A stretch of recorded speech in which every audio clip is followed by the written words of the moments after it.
Welcome friends. आज आपके maths classes के ऑनलाइन यूट्यूब चैनल पर आपका हार्दिक अभिनंदन है। आज हम क्लास 10 प्रश्नावली 7 निर्देशांक ज्यामिति के महत्वपूर्ण प्रश्नों के बारे में चर्चा करेंगे।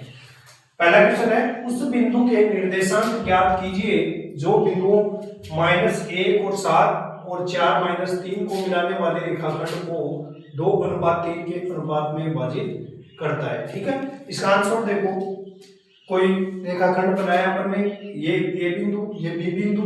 ठीक है, इसके निर्देशांक -1 7, बी के है 4 -3। कोई पी बिंदु माना, उसके निर्देशांक है x y और ये अनुपात है 2:3। ठीक है, माना पी एक्स वाई जो बिंदुओं a -1 और 7, b 4 -3 वाले रेखाखंड को 2:3 में विभाजित करता है। अतः x बराबर, x का सूत्र होता है x2 m1 plus m2 x1 बटे m1 plus m2। x बराबर x2 का मान है 4, m1 का मान है अपने पास 2 प्लस m2 का मान है 3 गुणा x1 का मान है -1 बटे 2 प्लस 3। ठीक है, यहाँ 8 4 दूनी 8 -3 बटे 5, 8 में से 3 कम करोगे 5, 5 बटे 5 बराबर 1। ठीक है, y बराबर y2 m1 plus m2 y1 बटे m1 प्लस m2। y बराबर y2 का मान है -3 गुणा m1 का मान है 2 प्लस m2 का मान है 3 गुणा y1 का मान है 7 बटे m1 प्लस m2 2 गुणा 3। ठीक है, y बराबर 3 गुणी 6 7 ये 21 में से 6 कम कर दो 15 बटे 5 बराबर 3। अतः बिंदु के निर्देशांक 1 और 3 होंगे।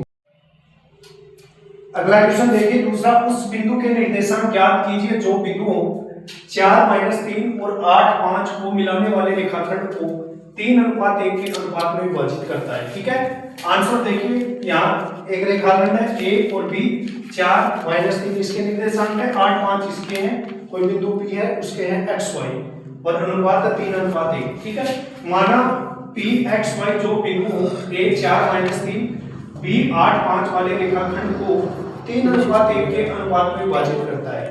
अतः x बराबर x2 m1 plus m2 x1 बटे m1 plus m2। ठीक है, x2 का मान 8 है और m1 का 3 है प्लस m2 का मान 1 है गुणा x1 का 4 है बटे m1 3 प्लस 1। ठीक है, यहाँ देखो 8 3 24 प्लस 4 बटे 4, 24 और 4 28 बटे 4 बराबर कितना आएगा 7।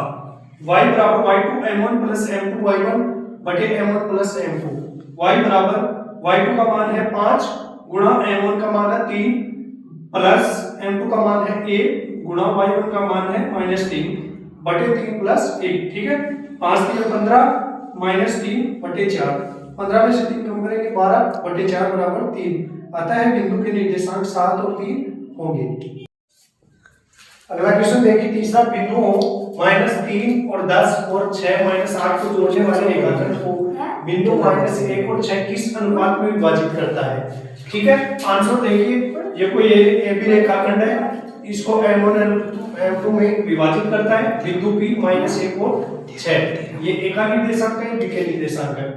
माना बिंदु p -1 6 बिंदुओं a -3 10 b 6 -8 को रेखाखंड m1 m2 में विभाजित करता है। अतः x बराबर x2 m1 plus m2 x1 बटे m1 plus m2। ठीक है, x का मान है -1, ठीक है, x2 का मान है 6 और m1 गुणा m1 प्लस m2 गुणा -3 बटे m1 प्लस m2। ठीक है, इसको वजन गुणा करेंगे, क्रॉस मल्टीप्लाई करेंगे यहाँ से, तो ये -1 है, ये m1 प्लस m2 से गुणा हो जाएगा बराबर 6m1 3m2। ठीक है, बराबर -m1 m2 बराबर 6m1 3m2। ठीक है, यहाँ देखो -m1 ये इधर जाके माइनस का 6m1 हो जाएगा बराबर -3m2, ये -m2 प्लस का हो जाएगा इधर आगे बराबर 6 और 1 -7m1 बराबर माइनस का 2m2, माइनस से माइनस कैंसिल हो जाएगा, m1 इधर ये m2 बाद में आएगा, इधर ये 7 बाद में जाएगा, तो m1 अनुपात m2 बराबर 2:7 होगा। अगला क्वेश्चन है 4 नंबर, बिंदु -6 10 और 3 -8 को जोड़ने वाले रेखाखंड को बिंदु -4 6 किस अनुपात में विभाजित करता है। आंसर देखिए, ये कोई ए बी रेखाखंड है, इसके मान है -6 10, बी के मान है 3 -8, ये कोई बिंदु पी है -4 और 6, ठीक है, m1 m2 में विभाजित करता है। बिंदु P -4 6, बिंदु A -6 10, बिंदु B 3 -8 को रेखाखंड m1 m2 में विभाजित करता है। अतः x बराबर x2 m1 plus m2 x1 बटे m1 प्लस m2। x का मान है -4, x2 का मान है 3 गुणा m1 plus m2 into x1 का मान है -6 बटे m1 प्लस m2, ठीक है। वजन गुणा करेंगे तो 4 से m1 प्लस m2 गुणा हो जाएगा, यहाँ बचेगा 3m1 -6m2, ठीक है। यहाँ देखो -4m1 -4m2 गुणा होते हैं, ठीक है। यहाँ 3m1 -6m2 4m1 माइनस के, और ये प्लस का इधर जाके माइनस का, -6m2 ये माइनस का इधर आके प्लस का, ठीक है। 4 और 3 माइनस के 7m1 बराबर माइनस के 2m2 बचेंगे, इसमें से कटते हैं, ठीक है। m1 बटे m2 बराबर 2/7, m1 अनुपात m2 कितना हो जाएगा 2/7।